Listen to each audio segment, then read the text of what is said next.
যেটো আমি ৰেইনফল পাওঁ তাতকৈ 181% অধিক বৃষ্টিপাত হয়। ইয়াৰ ভিতৰত ইম্পৰ্টেন্ট কথাটো হ'ল যে যদিও Nagaland as a whole 121% normal rainfall পায়, ইয়াৰ মোককচং তেওঁলোকে নৰ্মেল ৰেইনফলতকৈ 493% বেছি ৰেইনফল পায় 18 আৰু 20 তাৰিখৰ ভিতৰত।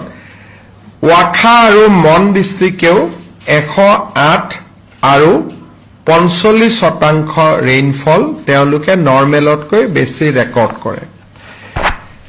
যেতিয়া নাগালেণ্ডৰ মোককচং, মন আৰু ৱাখাত অত্যাধিক ৰেইনফল হয়, সমান্তৰালভাৱে চৰাইদেউতো সেই দিনকেইটাত অন এন এভাৰেজতকৈ 436% বেছি ৰেইনফল পায়।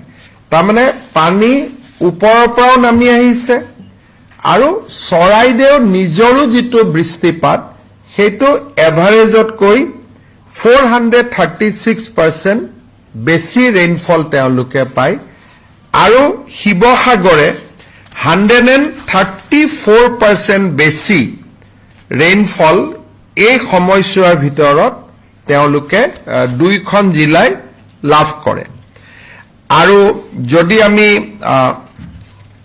চাব যাওঁ যে আমাৰ একচুৱেল ৰেইনফল কিমান হয়, নৰ্মেল ৰেইনফল কিমান হয়, আমাৰ সেই সময়ছোৱাত নৰ্মেল ৰেইনফল হ'ব লাগে 31.7 mm, কিন্তু চৰাইদেউত একচুৱেল ৰেইনফল হয় 170 mm।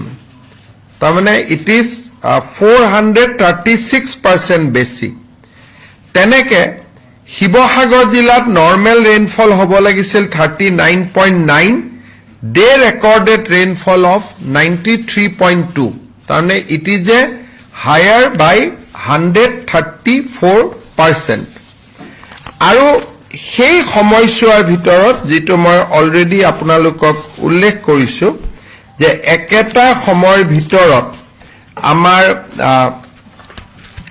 মোককচং আৰু আমাৰ ৱাখা আৰু মন ডিষ্ট্ৰিক্টেও একেটা সময়ৰ ভিতৰতে তেওঁলোকে যথেষ্ট ৰেইনফল লাভ কৰে। মনত নৰ্মেল ৰেইনফল হ'ব লাগে 35.4, they recorded actual rainfall of 51.3, this is 45% more. মোককচঙৰ normal rainfall is 40.3, they got 238.9 millimeter, mm matlab millimeter, and temperature was 493, tane 500% বেছি। আৰু ৱাখাত 66.5 millimeter ৰেইনফল হয় against the normal rainfall of 32, আৰু temperature is 108%, তাৰমানে 108% বেছি।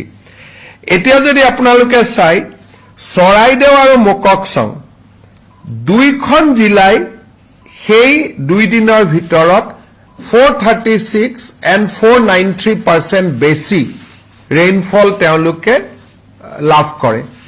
তাৰ ফলত আমাৰ যথেষ্ট এৰিয়া জলমগ্ন হয় আৰু এটা ভাবিব নোৱাৰা আমি পৰিৱেশৰ সন্মুখীন হওঁ।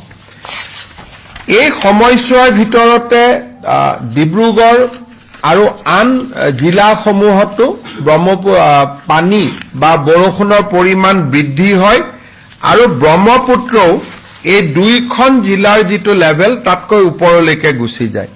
তাৰমানে যিটো আপোনালোকে যদি চাই যে এই সময়ছোৱাৰ ভিতৰত ডিব্ৰুগড়ত ৰেইনফল হয়, যোৰহাটত ৰেইনফল হয়, আৰু এক প্ৰকাৰ অৰুণাচল, নাগালেণ্ড, মণিপুৰ, মেঘালয়তো ৰেইনফল হয়। তাৰমানে গোটেই ব্ৰহ্মপুত্ৰখনতো ট্ৰিবিউটৰিজ বিলাকৰ পৰা পানী আহিব আৰম্ভ কৰে।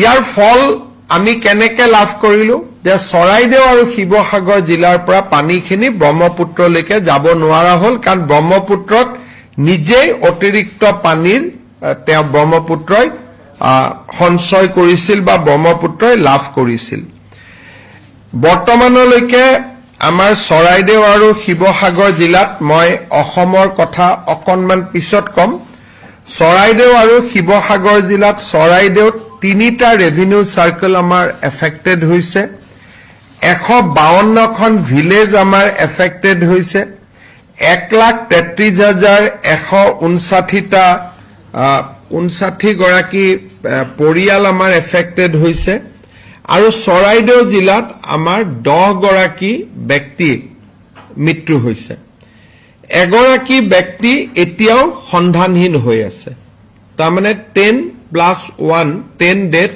1 মিছিং শিৱসাগৰ জিলাত আমাৰ 5টা ৰেভিনিউ সাৰ্কেল এফেক্টেড হৈছে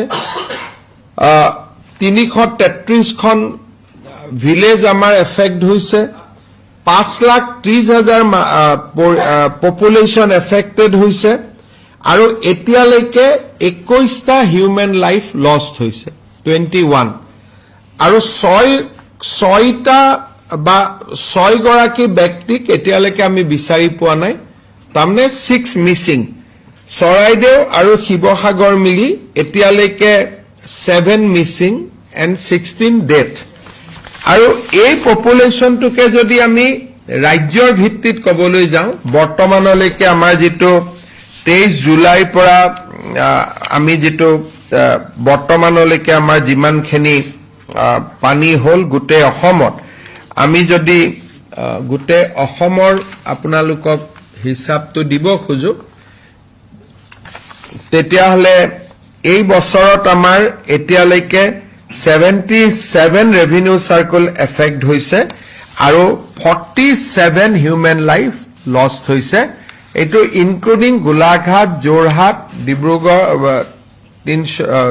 শিৱসাগৰ চৰাইদেউ ধেমাজি লখিমপুৰ গোটেইখিনিত মিলি আমাৰ টোটাল 47 লাইফ লষ্ট হৈছে চৰাইদেউত 10 ধেমাজিত 3 শোণিতপুৰত এগৰাকী শিৱসাগৰত 21 যোৰহাটত 8 কাৰ্বি আলঙত 2 গোলাঘাট 2 নাম্বাৰ অফ মিছিং আমি 8 কৈছো কাৰণ আমাৰ ধেমাজিটো এগৰাকী ব্যক্তি সন্ধানহীন হৈ আছে তাৰমানে 8 গৰাকী ব্যক্তি গোটেই অসমত সন্ধানহীন হৈ আছে আজিৰ মুহূৰ্তলৈকে আমি চৰাইদেউ জিলাৰ প্ৰত্যেকখন গাঁৱলৈকে বা প্ৰত্যেকটো অঞ্চললৈকে আমি ৰিলিফ পঠাব পাৰিছো কিন্তু শিৱসাগৰ জিলাৰ নাজিৰা বিধানসভা সমষ্টিৰ 30% অঞ্চলত এতিয়াও আমি যাব পৰা নাই তাৰ মূল কাৰণটো হল যে যদিও পানী শুকাইছে গোটেই ৰাস্তাত লেয়াৰৰ ওপৰত লেয়াৰ পলস পৰি গৈছে গাড়ীও যাব নোৱাৰে খোজ কাঢ়িব নোৱাৰে 3-4 ফুটলৈকে লেয়াৰ পৰিছে মানুহে কোনো প্ৰকাৰে সেই গাঁওখিনিলৈকে যাব পৰা নাই আৰু তেওঁলোক এতিয়াও ভাৰ্চুৱেলি ডিসকানেক্টেড হৈ আছে যদিও নিজৰ গাঁৱত পানী কমিছে কিন্তু তেওঁলোকে গাঁৱৰ পৰা উলাই আহিব পৰা নাই কাৰণ পথাৰে হক ৰাস্তাই হক সকলো জায়গাতে একেবাৰে বালি আৰু পলস পৰি ৰাস্তাবোৰ অৱৰুদ্ধ কৰি ৰাখিছে শিৱসাগৰ বিধানসভা সমষ্টিত আমি এতিয়াও 20% 20% মানুহৰ মাজলৈকে এতিয়াও আমি যাব পৰা নাই সো নাজিৰা আৰু শিৱসাগৰৰ নাজিৰা 30% এৰিয়া শিৱসাগৰত 20% এৰিয়া এতিয়াও প্ৰশাসনৰ যেটো আমি ক'ব পাৰো যে প্ৰশাসন উপস্থিত হ'ব লাগে এতিয়ালৈকে প্ৰশাসন উপস্থিত হ'ব পৰা নাই তাৰ পৰিৱৰ্তে মামৰা আমাৰ সোণাৰী আৰু ডিমৌ সমষ্টিৰ প্ৰায়বিলাক গাঁৱত আমি যাব পাৰিছো প্ৰায়বিলাক অঞ্চলত যাব পাৰিছো আৰু কৰবাত যদি যাবও পৰা নাই আজি গধূলিলৈকে আমি সেই গাঁওখিনিত গৈ উপস্থিত হ'ব পাৰিম পৰিস্থিতি জটিল হৈ আছে আমাৰ মন্ত্ৰী বিমল বৰা সুশান্ত বৰগোহাঁই তাতে আছে কেশৱ মহন্ত ডাঙৰীয়া বিধানসভাৰ অধিৱেশনত যোগ দিবৰ কাৰণে কালি আহিছিল যদিও আজি ৰাতিয়ে আকৌ শিৱসাগৰ আৰু সোণাৰীলৈকে বা শিৱসাগৰ বা চৰাইদেউলৈকে তেওঁ আজি আকৌ যাত্ৰা কৰিব শিৱসাগৰ আৰু চৰাইদেউত পৰ্যাপ্ত খাদ্য সামগ্ৰী নথকা বাবে তিনিচুকীয়া ডিব্ৰুগড় আৰু কামৰূপ মহানগৰ জিলাৰ পৰা ৰিলিফ মেটেৰিয়েল পঠাই থকা হৈছে আৰু আমি কন্টিনিউ কৰিম বিভিন্ন স্থানৰ পৰা নাওসমূহ সংগ্ৰহ কৰা হৈছে যাতে আমি নাওয়েদি যাব পাৰো কাৰণ ৰাবাৰ যিটো নাও এনডিআৰএফ এছডিআৰএফৰ থাকে হি ইভাকুৱেশ্যনৰ কাৰণে তাক ব্যৱহাৰ কৰিব পাৰি কিন্তু খাদ্য সামগ্ৰী লৈ যাবৰ কাৰণে তাক ব্যৱহাৰ কৰা খুব অসুবিধা আৰু তাৰ কাৰণে আমি মাজুলী ধেমাজি লখিমপুৰ য'ত যেনেকুৱা টুলুঙা নাও বা আমি পাল নাও বুলি যিটো কওঁ আমাৰ কান্ট্ৰি বোট আমি কান্ট্ৰি বোট সংগ্ৰহ কৰি এই জিলাসমূহলৈকে পঠাইছো পানীৰ অসুবিধাৰ কাৰণে আমি খোৱা পানীৰ বটল বিস্কিট য'ত য'ত আমি যেনেকে পাৰো তেনেকে আমি সহায় পঠাবৰ বাবে চেষ্টা কৰিছো কিন্তু মই আগতেই আপোনালোকক কৈছো যে অত্যন্ত দুখৰ কথা যে নাজিৰা আৰু আমাৰ শিৱসাগৰ সমষ্টিৰ আমি 30 আৰু 20% গাঁৱত এতিয়ালৈকে গৈ আমি উপস্থিত হ'ব পৰা নাই এয়াৰ ড্ৰপিং কৰাৰ চেষ্টা কৰা হৈছিল কিন্তু বস্তুবিলাক ফাটি যায় আজি এতিয়া মই ইষ্টাৰ্ণ কমাণ্ড এয়াৰ ফোৰ্সত কথা পাতিম যে কেনেকে পেকেজ কৰিলে আমি নফটাকৈ বস্তু তাত পঠাব পাৰো তাৰ বিষয়ে আমি আলোচনা কৰিম পিডব্লিউডিৰ লগত আমি কথা পাতিছো যে আজি পিডব্লিউডিৰ অফিচাৰসকল যাব যে ৰাস্তাবিলাক আমি কেনেকে ফকলেন বা আন কেনেকুৱা ধৰণৰ ইকুইপমেণ্টেদি ৰাস্তাসমূহ আমি ক্লিয়াৰ কৰিব পাৰো আৰু ৰাস্তাসমূহ ক্লিয়াৰ কৰাৰ কাৰণে প্ৰয়োজন হলে আমি সামৰিক বাহিনীৰো সহায় লম আজি মই অলপ পিছত ইণ্ডিয়ান এয়াৰ ফোৰ্স আৰু ইণ্ডিয়ান আৰ্মিৰ ইষ্টাৰ্ণ কমাণ্ডৰ জিঅচি সকলৰ লগত মই কথা পাতিম কেন্দ্ৰীয় চৰকাৰে গোটেই ঘটনাৰ তেওঁলোকে আমাৰ পৰা ৰিপৰ্ট লৈ আছে 25 তাৰিখে কেন্দ্ৰৰ ইণ্টাৰ মিনিষ্ট্ৰিয়েল টিম এটা আহিব আগতে নিয়ম আছিলে যে দুৰ্যোগ শেষ হোৱাৰ পিছত আহে কিন্তু দুৰ্যোগ চলি থকাৰ সময়ত নাহিলে পৰিবেশ অধ্যয়ন কৰা খুব অসুবিধা হয় সেইবাবে আমি তেওঁলোকক অনুৰোধ কৰিছিলো যে আপোনালোকে দুৰ্যোগ চলি থাকোতে টিমটো পঠাব লাগে আৰু আমাৰ অনুৰোধ ক্ৰমে 25 তাৰিখে তেওঁলোকে সেন্ট্ৰেল টিম পঠিয়াইছে গৃহমন্ত্ৰী ডাঙৰীয়াই মোৰ লগত কালি কথা পাতিছিল সেন্ট্ৰেল টিম অহাকালি আমাৰ আহি পাব 25 তাৰিখে আহি পাব আজি 23 তাৰিখ আৰু তেওঁলোকে ডেফিনেটলি এছেছমেন্ট কৰিব যে ডেমেজ আমাৰ কিমান হৈছে আৰু ইতিমধ্যে সেন্ট্ৰেল টিমে ধেমাজি আৰু লখিমপুৰত হোৱা ক্ষয়ক্ষতিৰ বুজ লৈ গৈছে this is the second time they are coming back যেহেতু আমাৰ চৰাইদেউ আৰু শিৱসাগৰ ঘটনাটো যথেষ্ট পিছত হৈছে হেলথৰ দৃষ্টিভংগীৰ পৰা আমি চেষ্টা কৰিছো যাতে কোনো যাতে ডিজিজ আউটব্ৰেক নহয় NHM আৰু হেলথ মিছনৰ ফালৰ পৰা মোবাইল এম্বুলেন্সৰ পৰা আৰম্ভ কৰি আমাৰ মেডিকেল টিম বনাই ডিব্ৰুগড় আৰু যোৰহাট মেডিকেল কলেজৰ পৰাও আমাক ডক্টৰ দিয়া হৈছে আৰু তেওঁলোকে যিমান পাৰে ৰাইজক সেৱা আগবঢ়াইছে এতিয়ালৈকে আমাৰ কোনো ডিজিজ আউটব্ৰেকৰ বাতৰি এতিয়ালৈকে আমি পোৱা নাই এই গোটেই বানপানীত যথেষ্ট মানুহৰ ঘৰৰ ক্ষতিসাধন হৈছে যেটো পশুধন বুলি আমি কওঁ হাঁহ কুকুৰা গৰু ছাগলীৰ যথেষ্ট ক্ষতি হৈছে বহুত পশুধন মৃত্যুমুখত পৰিছে ফিচাৰী সমূহৰ বিস্তৰ ক্ষতি হৈছে কৃষিৰ তেওঁলোকে কঠিয়া পাৰিছিলে মাত্ৰ কঠিয়াৰ সমূহ ধ্বংস হৈছে লৰা ছোৱালীৰ স্কুল কলেজৰ সাৰ্টিফিকেটছ বিলাক নষ্ট হৈছে আৰু বাচন বৰ্তনৰ পৰা ঘৰত হাস পোছাকলৈকে মানুহৰ অবৰ্ণনীয় কষ্ট হৈছে ৰিলিফ এতিয়া অপাৰেচন চলি আছে ডেমেজ এছেছ কৰিব পৰাৰ পজিশনটো অহা নাই অহা 3 দিনৰ পিছত আমাৰ ৰাজ্যৰ কৃষি মন্ত্ৰী ভেটেনাৰী মিনিষ্টাৰ ৰাজ্যৰ স্বাস্থ্য মন্ত্ৰী সকলোকে মই দুইখন জিলালৈকে যাব কৈছো লগত গোলাঘাট আৰু যোৰহাটত যাতে আমি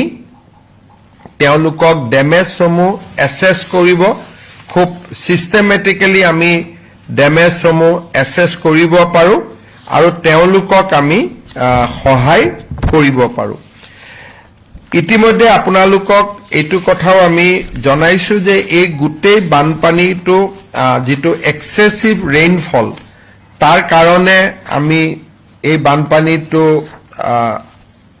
মুখামুখি হ'বলগীয়া হৈছে আৰু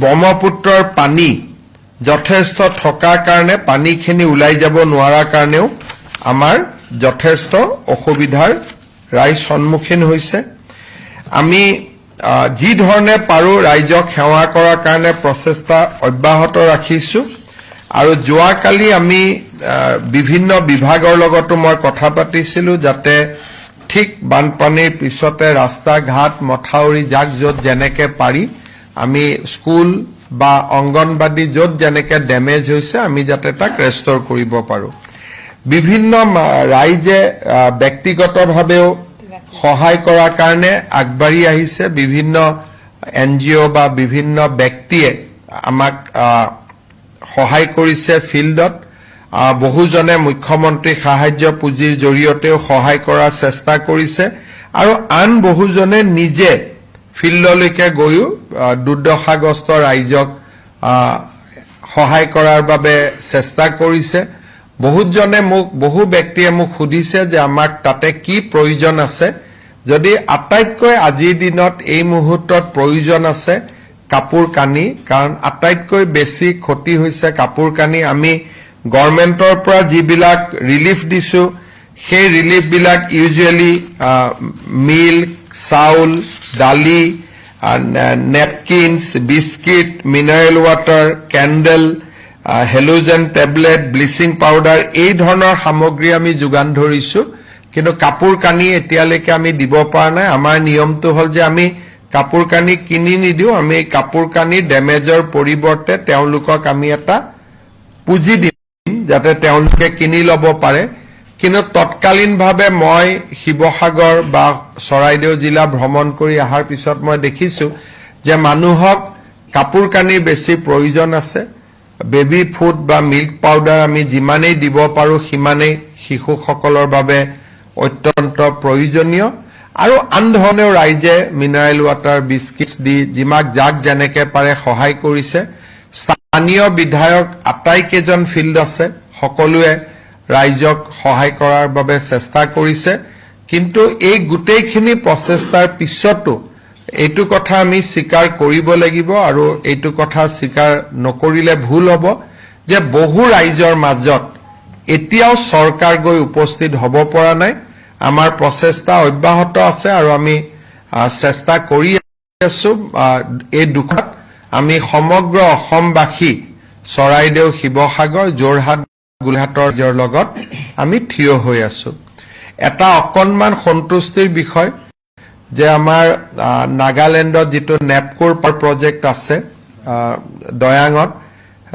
তাৰ পানীও যোৱাকালিৰ পৰা এৰি দি আছে তাৰ কাৰণেও আমি ভাবিছিলো যে সৰুপথাৰ বা গোলাঘাট জিলাই আকৌ বানপানীৰ সন্মুখীন হ'বলগীয়া হ'ব পাৰে কিন্তু এই মুহূৰ্তলৈকে তাত আমি কোনো খুব বেছি ৱাটাৰ বা বেছি পানী অহাৰ আমি বাতৰি পোৱা নাই কিন্তু তেওঁলোকে অহা দুদিন পানী খুলিব সেই কাৰণে এটো নহয় যে আজিলৈকে একো হোৱা নাই মানে অহাকালি নহব আমি সাৱধানে থকাৰ প্ৰয়োজন আছে কিন্তু এই মুহূৰ্তলৈকে গোলাঘাট বা সৰুপথাৰত সেই যেটো ৱাটাৰ ৰিলিজ কৰিছে তাৰ কোনো এডভাৰ্স এফেক্ট এই মুহূৰ্তলৈকে হোৱা নাই কিন্তু তাতে আমাৰ সৰকাৰ বা জিলা প্ৰশাসন হস্তম হৈ আছে আমাৰ বিধায়ক সৰুপথাৰৰ বিধায়ককো ইতিমধ্যে তালৈকে আমি উভতি যাব কৈছো বিধানসভাৰ পৰা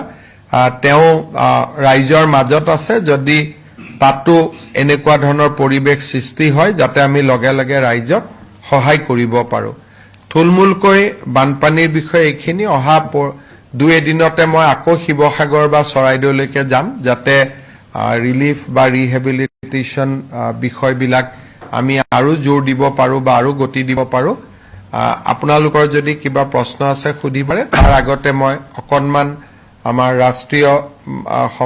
ৰাষ্ট্ৰীয় মাধ্যমৰ বাবে মই দুই এষাৰ কথা ক'ব খুজিছো on 18th and 19th July Nagaland got excessive rainfall particularly in Mon, Mokoksang and Wakha district. At the same time, the Saraideo district of Assam also got excessive rainfall. The excessive rainfall is the temperature range is about 435 to 490%. It means that both district of Saraideo and Nagaland, 3 districts, Mon, Mokoksung, Wakha got excessive rainfall up to 490%. As a result, a large area of district of Saraideo and Sibsagar got submerged. Situation is very, very pathetic, dangerous, and till now, today 23rd July, district administration and state government has not able to reach around 25% area of Bodda district. In Bodda district, we have already lost a good number of human life. In Sibsagar, Saraideo, we already lost 10 human life, and in Sibsagar, we have already lost 21 human lives. Together, Bodda district recorded loss of 31 human life. As of now, 7 persons are still missing and more information are still coming. These 2 districts has never received so much rainfall earlier. It is a new area. Normally, we get flood in other districts, but these 2 districts normally remain out of floods. But this time, unfortunately, Bodda district received heavy floods. Lots of area is being still under submerged. The Bodda district together, if we calculate, almost more than if we go by the population affected, almost 7 lakhs people in Bodda district cumulatively have been affected because of the present wave of floods. We are working day and night. Our 2 ministers are camping there. Revenue minister is also going there today. He was earlier from 18 to 28, he was there only. And we have received assistance from Army, we have received assistance from Air Force, we have received assistance from NDRF, and along with our team of officials and our team of workers, everybody is cooperating with us at this situation. It is a very situation which is beyond description. Indian Home Minister Sri Amit Shah ji called me yesterday. He is deputing a central team on 25th to assess the damage. Meanwhile, we will continue with our relief operation, and we'll continue to reach the unreached area. Although it is tough because of most of the areas were initially maroon, and now there is no connectivity. So at least 20% area of Bodda district is still out of our reach, but we are continuing with our effort, and will continue with the relief operation. But as a whole, situation in Assam, particularly in Sibsagar and Saraideo district, is very grim. Equally, Jorhat and Golaghat district was also affected. However, situation in Golaghat and Jorhat has improved substantially. So, so Honorable Chief Minister, you have reached immediately after this pathetic incident. So, what is your first-hand assessment? How it was a devastating? And there are a lot of stories like cloud burst and other things. There is the IMD has informed us that there was no cloud blast as such, but technically, if you see the technical word cloud blast, then definition is something else.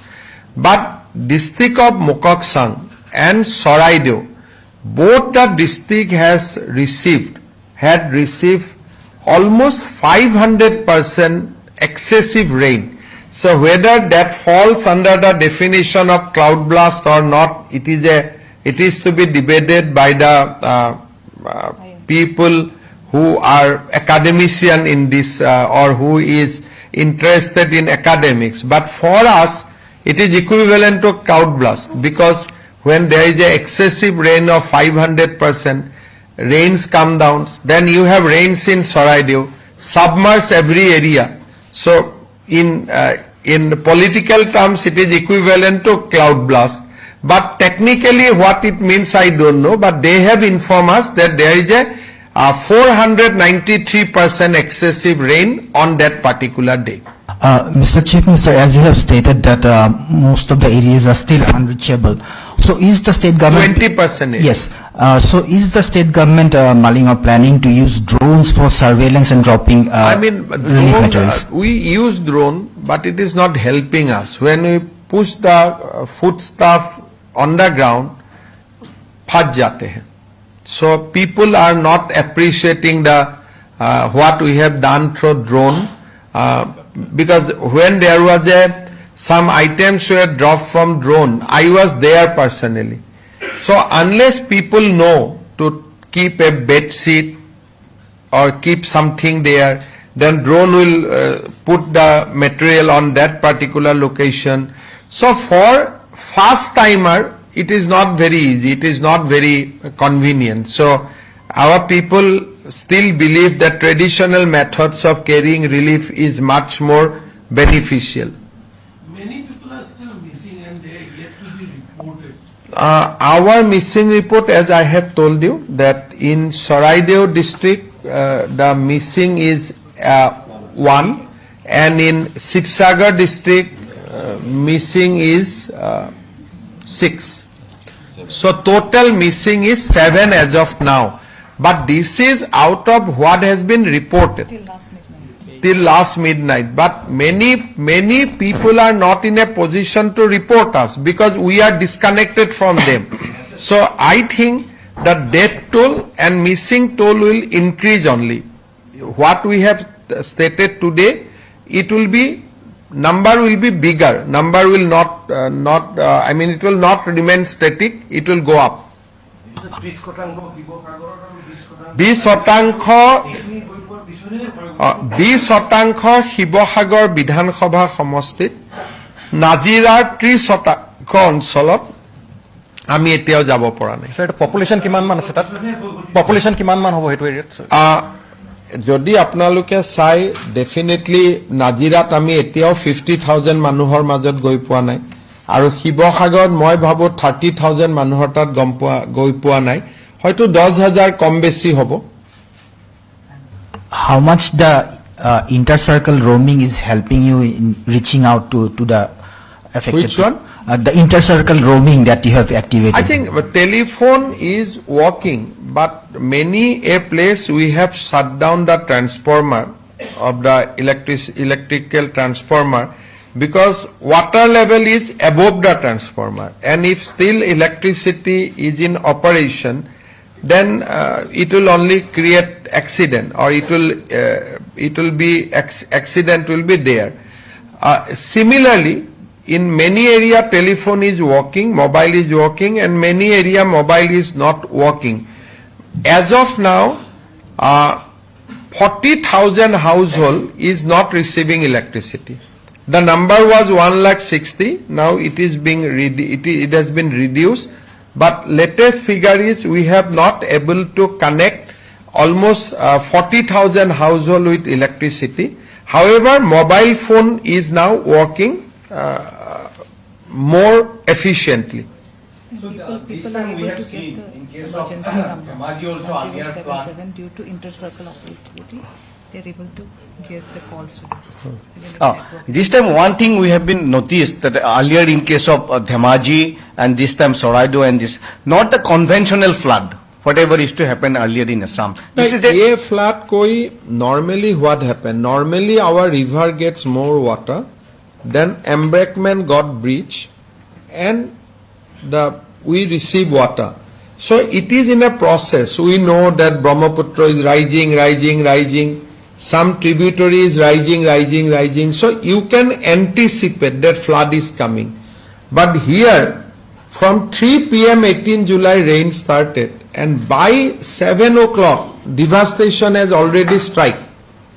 So আমাৰ অসমত কি হয় যেতিয়া ব্ৰহ্মপুত্ৰৰ পানী আহে পানী বাঢ়ি থাকে বা বোলে আজি সোৱণশিৰিৰ পানী বাঢ়িছে আজি আমাৰ জিয়াঢলৰ পানী বাঢ়িছে আমি গম পাই থাকো আৰু ওয়াৰ্নিং আহি থাকে যে আজি 3 ইঞ্চি বাঢ়িছে কালি 4 ইঞ্চি বাঢ়িছে তেনেকুৱা সময়তে মথাউৰি ভাঙি যায় আৰু পানী সোমাই যায় এইবাৰ এইটো ফ্লাড আমি পোৱা ফ্লাডটো নহয় যেনেকে কালিৰ পৰা যদি গুৱাহাটীত তয়াময়াভাৱে 10 দিন বৰষুণ দি থাকে সো সেইটো আগত এন্টিসিপেট কৰিব নোৱাৰে চাই থাকিব নোৱাৰে আমাৰ যেটো এইবাৰ ধেমাজি লখিমপুৰত বানপানী হল সেইটো অৰুণাচলৰ পৰা পানীটো নামি আহিলে নাগালেণ্ডৰ পৰা এইবাৰ যেটো হল নাগালেণ্ডৰ পৰা পানী নামি আহিলে চৰাইদেউতো বৰষুণ হল গতিকে আৰু গুটেইখিনি 2 ঘণ্টাৰ ভিতৰতে হৈছে গতিকে তাক এন্টিসিপেট কৰিব কোনেও নোৱাৰে আটাইতকৈ বেছি কষ্টৰ কথা হল কি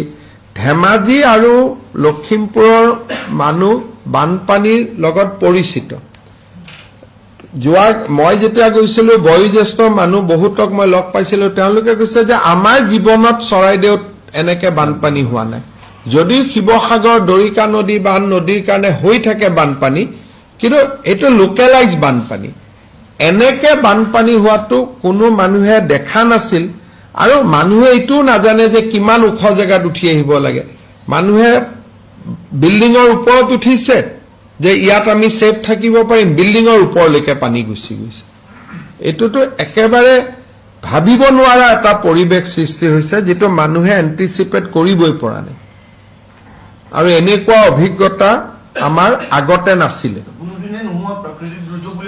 এটো এটা কোনোদিনে আমি নেদেখা এটা প্ৰাকৃতিক দুৰ্যোগ এইবাৰ দুইটাই যেটো প্ৰাকৃতিক দুৰ্যোগ হল প্ৰথমটো অৰুণাচলৰ পৰা নামি আহিলে দ্বিতীয়টো আমাৰ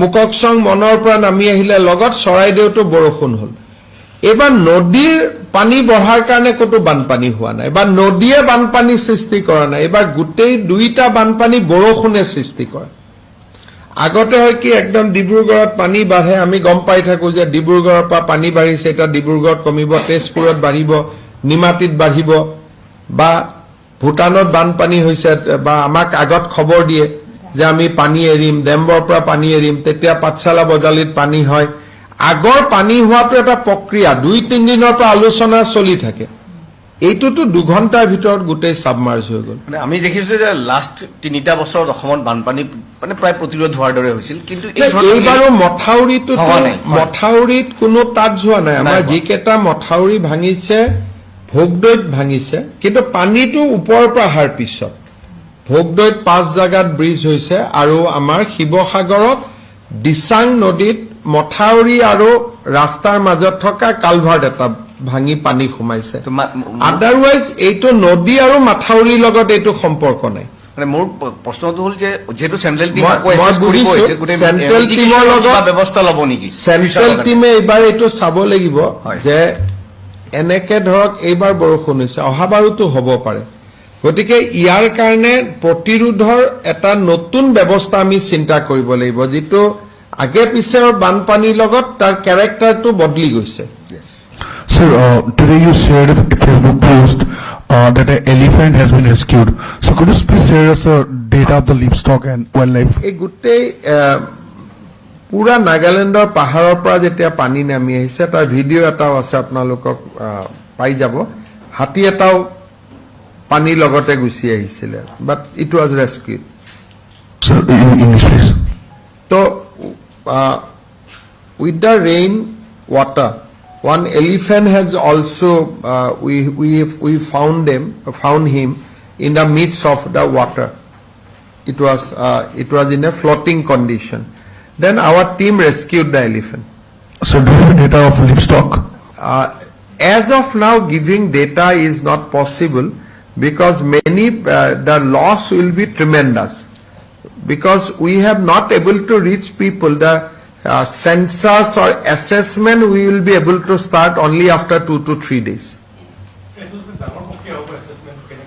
Assessment to আমি কৰিব লাগিব আৰু লাগিলে আমি বেলেগ ডিস্ট্ৰিক্টৰ পৰা টিম পঠাব লাগিব যাতে ভাল এসেসমেন্ট এটা হ'ব পাৰে আগতে আমি এটা বা দুটা গাঁৱত কৰো বা এটা ৰেভিনিউ সাৰ্কুলত কৰো কিন্তু এইবাৰ ভাৰ্চুৱেলি চৰাইদেউ আৰু শিৱসাগৰ জিলাৰ 75% এৰিয়াত আমি ড্যামেজ এসেসমেন্ট কৰিব লাগিব গতিকে আমি বিভিন্ন জিলাৰ পৰা টিম একত্ৰিত কৰি আমি মানুহৰ ঘৰে ঘৰে পঠাব লাগিব আৰু আমি খুব ভাল কৰি এসেসমেন্ট কৰিম এন্ড আমি মোবাইলত এপও বনাইছো যেতে আমাৰ এসেসমেন্ট টিম যাব তেওঁলোকে ফটো লৈ লগে লগে মোবাইলত আপলোড কৰি দিব ড্যামেজ ঘৰ বান ঘৰৰ এটো পোষ্ট ডিজাস্টাৰ নিডছ এসেসমেন্ট বুলি কয় পিডিএনএ তাৰ কাৰণে আমাৰ অলৰেডি ডিপাৰ্টমেন্টে ব্যৱস্থা হাতত লৈছে Sir, is there any possibility of central government announcing any financial package for the rehabilitation? As of now, we have money, but depend on how much damage is there. So, central government, adhikali annual kima? NDRF, SDRF.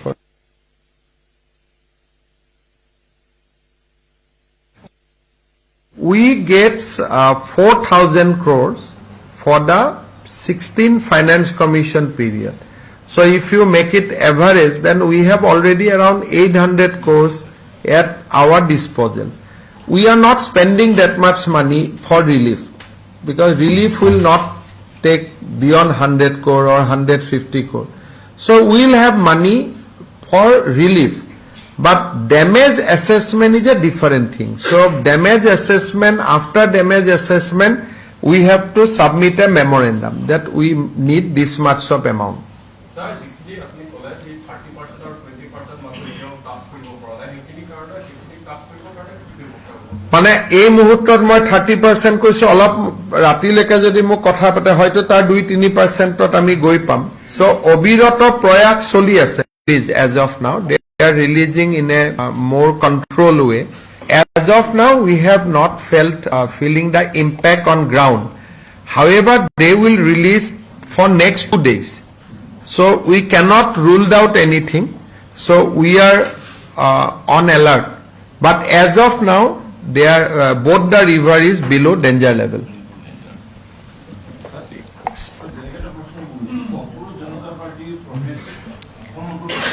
so আমাৰ ছাত্ৰসকলৰ যেটো concern নিটক লৈ তাত আমাৰ সকলোৰে সমবেদনা আছে আৰু আমি সকলোৱে বিচাৰো যে আমাৰ এক্সাম সিস্টেম পৰীক্ষা সিস্টেম ভাল হ'ব লাগে প্ৰধানমন্ত্ৰী ডাঙৰীয়াই ইতিমধ্যে এই বিষয়ে ব্যৱস্থা হাতত লৈছে যিকোনো প্ৰটেষ্ট ৰাজনীতিকৰণ হ'ব নালাগে আৰু বিশেষকৈ যি সময়ত অসমত বানপানীত মানুহে জীৱন আৰু মৃত্যুৰ লগত সংগ্ৰাম কৰি আছে সেই সময়ত আমি শিৱসাগৰ চৰাইদেউ গোলাঘাট যোৰহাট জিলাৰ দুৰ্দশাগ্ৰস্ত মানুহৰ লগত থিয় হ'ব লাগে কাৰণ সকলোৰে ওপৰত হ'ল মানৱতাৰ ওপৰতটো একো নাই আৰু তাৰ লগে লগে ডেফিনেটলি আমি ষ্টুডেণ্টক লৈ কনসাৰ্ন কিন্তু বৰ্তমান আমাৰ প্ৰায়োৰিটিটো হ'ল ফ্লাড ৰিলিফ আৰু তাৰ লগত প্ৰধানমন্ত্ৰী ডাঙৰীয়া ইতিমধ্যে বিভিন্ন ব্যৱস্থা হাতত লৈছে আৰু অসমতটো আমি নিট এক্সাম বহুত ভাল কৰি পাতিছো কাকো কোনো সৰু এটা খেলিমেলি আমি হ'ব দিয়া নাই আৰু অসমত ছাত্ৰ ছাত্ৰীৰ কাৰণে মেডিকেল সিটটো প্ৰত্যেকবাৰে বাঢ়ি গৈছে গতিকে মই নাভাবো যে অসমত কিবা অভিযোগ থকাৰ সম্ভাৱনা আছে অসমক লৈ কিন্তু আমি মন্ত্ৰী বিধায়কৰ ঘৰৰ মানুহ আন্দোলনৰ পাৰ্টিচিপেট আপোনাক মই আপোনালোকক অনুৰোধ কৰিব খুজিছো যে এই মুহূৰ্তত আমি এই কথাবোৰ আলোচনা কৰিলে পাব্লিকে আপোনাকো বেয়া পাব, মোকো বেয়া পাব।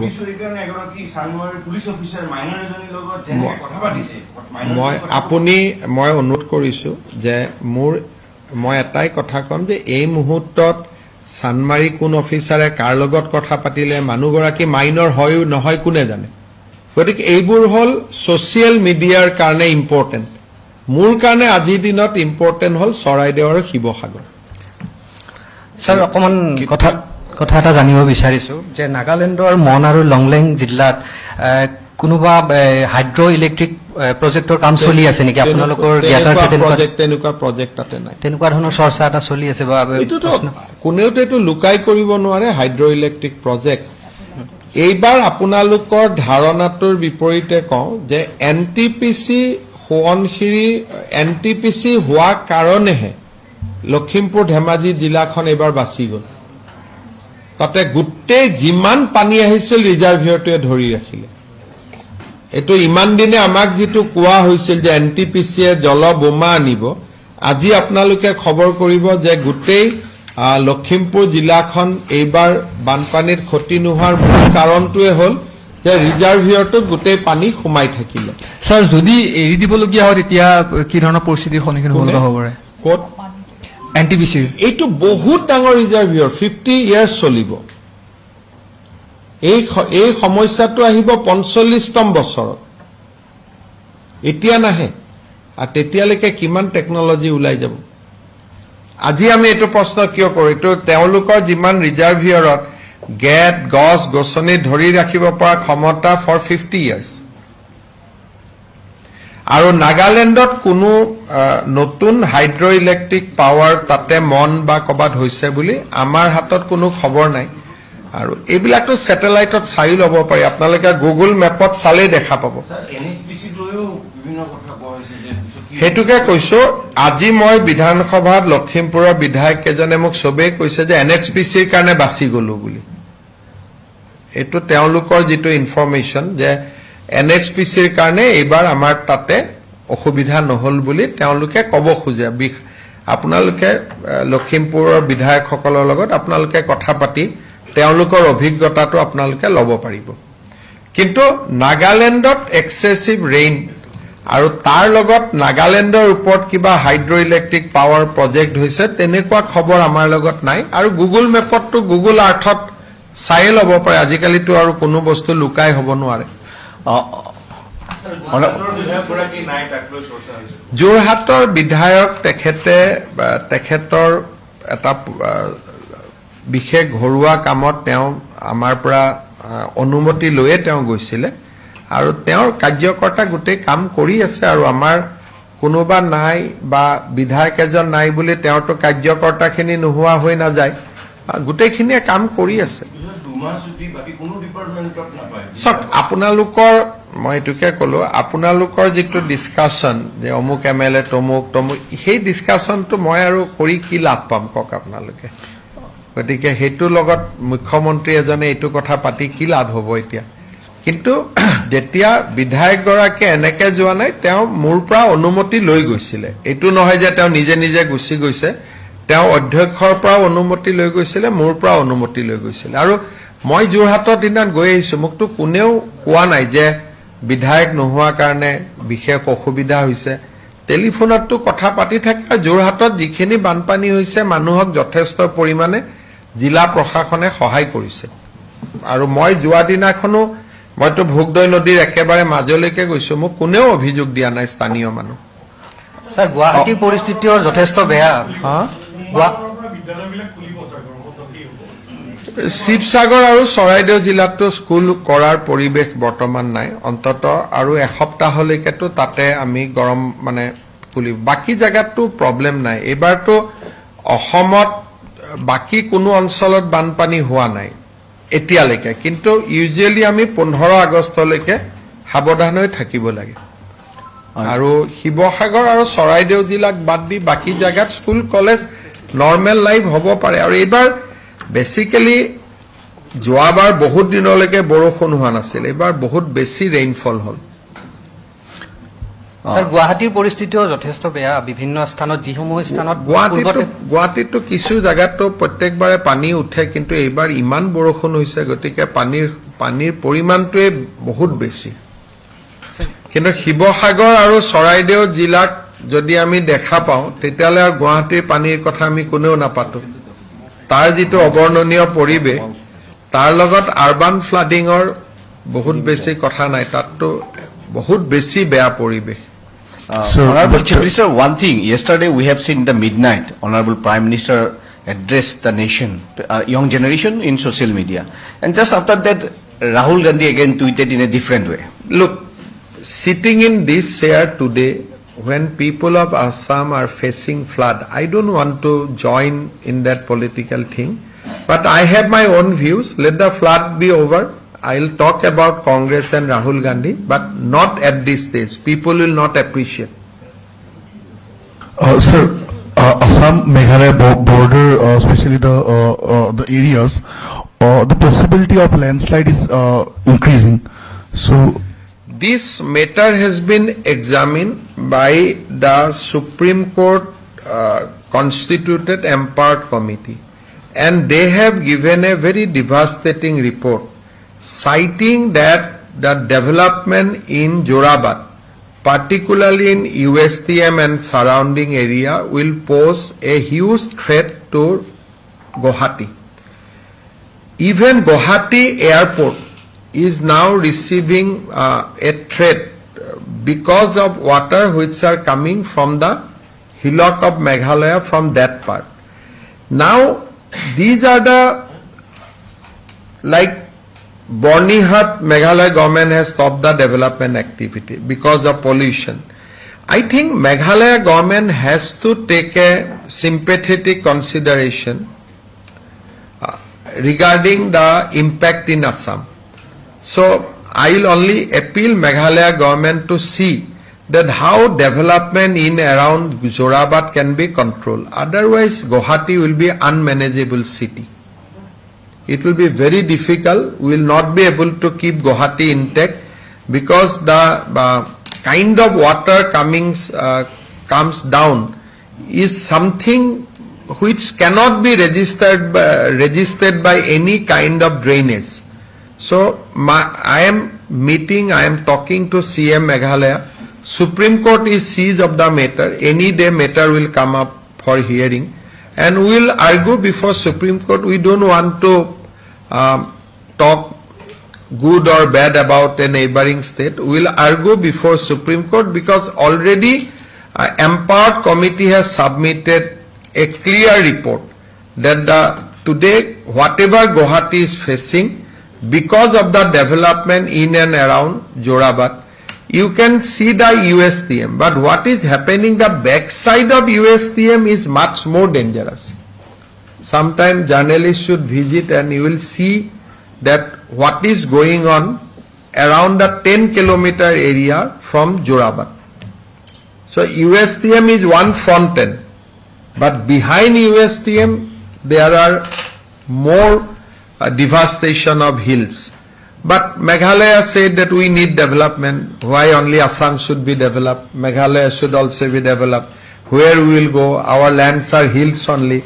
If we don't do anything on hills, where we will get plains? So they have their own argument. So at this moment, I don't want to join the issue, but matter is in now before Supreme Court. Sir, তাত মেঘালয়ত দুটা শিলৰ basically sector আছে, এটা হল কিলিঙৰ পৰা সদায় শিল আহিছিল, কিন্তু এতিয়া মাইখুলি নতুন এৰিয়াত য'ত মানে that is within their rights. Yes. So Meghalaya within their rights to develop their own state. Now Nagaland, Arunachal, they have their own rights to develop their state. So that these are the dichotomy because Assam is at the plain. So if there is a development, impact will be Assam. But then they say that why only Assam should be developed, why not we? Deprived. So these are the debate, and ultimately now matter has reached Supreme Court and it will be decided in the Supreme Court. Sir, you have been live streaming your entire VC meetings in this flood situation and putting out in live updates on social media.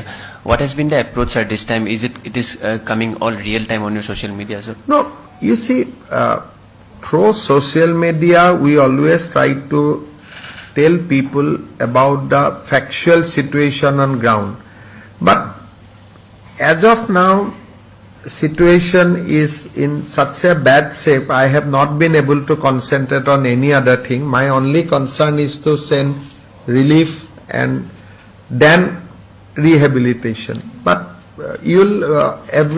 even the district social media teams are also active, and you can, ASDMS social media team is also active, so you will get updates. That is not a question. That will not be a problem. Communication will be there, and you will continue to get updates whether from my social media or from ASDMA or from the district administration. Hobo? Thank you.